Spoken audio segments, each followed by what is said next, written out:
All right, YouTube. So welcome back to Reckless Freedom. So today I wanted to talk about e-boxes on Kawasaki jet skis.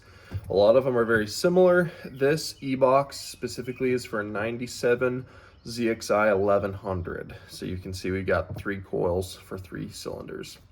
So I bought this ski, had to do some work on it, and so this CDI box computer was ultimately bad on the ski I got, and I tore it apart. They're a pain in the neck to deal with, but I ended up finding an SRC switch and some diodes that went bad.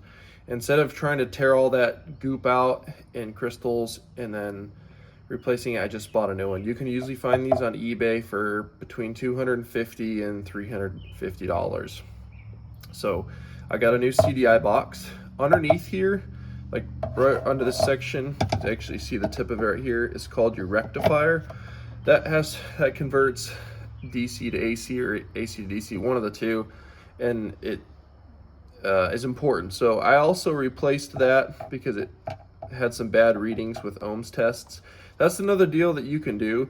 If you're not sure, get your multimeter, set it to ohms readings, and there's schematic charts online on all the manuals, and you can test all the points and all the wires, and you can know if these parts are bad without actually replacing them because it's expensive.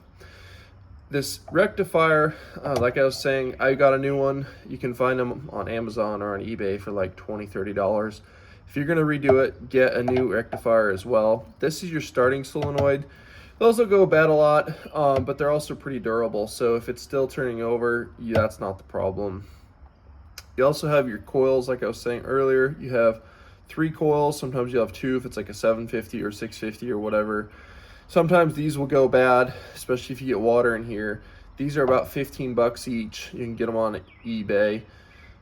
So I replaced all 3 coils. I replaced my CDI box. I replaced the rectifier and cleaned everything up.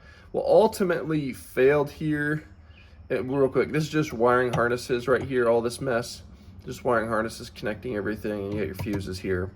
What ultimately failed on this ski is they didn't have an O-ring. There's an O-ring that goes for this cover. I believe water got in there, as well as probably a few of these plastic connectors to your wires were broken and cracked, and those crack all the time. In fact, I don't think I've seen an old ski without a crack in them. So you can get replacements. I replaced 2 or 3 of these. It's just like, you just want to do it. It's gonna save your butt later on. So I did that, got them all cleaned up.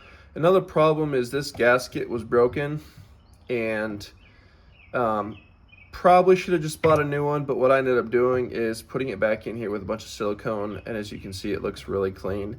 So I'm not too worried about that once it all gets tightened down. But anyways, that's the scoop on these e-boxes. And ultimately, if you have to buy a whole new one, it's going to run you $400 to $500.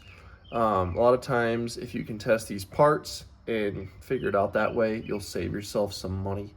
So yeah, post any questions you have in the comments, and if you like jet ski stuff, feel free to subscribe. Please like the video. Thanks, y'all.